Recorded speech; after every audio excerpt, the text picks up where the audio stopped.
মারওয়া পাহাড়ে আছি, সাফা মারওয়া পাহাড় তওয়াফ করতেছি, গাড়ি দিয়ে তওয়াফ করতেছি। তো এই জন্য নিচে ফার্স্ট ফ্লোরে সবাই হেঁটে তওয়াফ করে আর কি। তো আমার মানে গাড়ি দিয়ে তওয়াফ করার ইচ্ছে ছিল, তাই সেই হিসাবে ইলেকট্রিক গাড়ি দিয়ে তওয়াফ করতেছি আজকে। ইলেকট্রিক গাড়ি দিয়ে তওয়াফ করা আর হেঁটে তওয়াফ করার মাঝে ফিলিংস আকাশ পাতাল তফাৎ আর কি।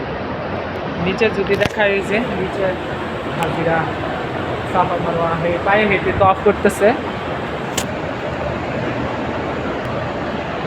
তো এই সবুজ বাতির এখান থেকে পায়ে হেঁটে তওয়াফ করলে দৌড়াইতে হয়।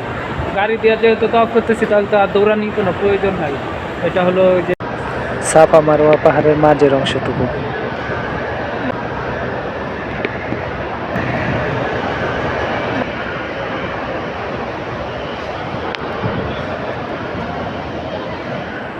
আলহামদুলিল্লাহ, এখন সাফা মারওয়া পাহাড় তওয়াফ করা শেষ।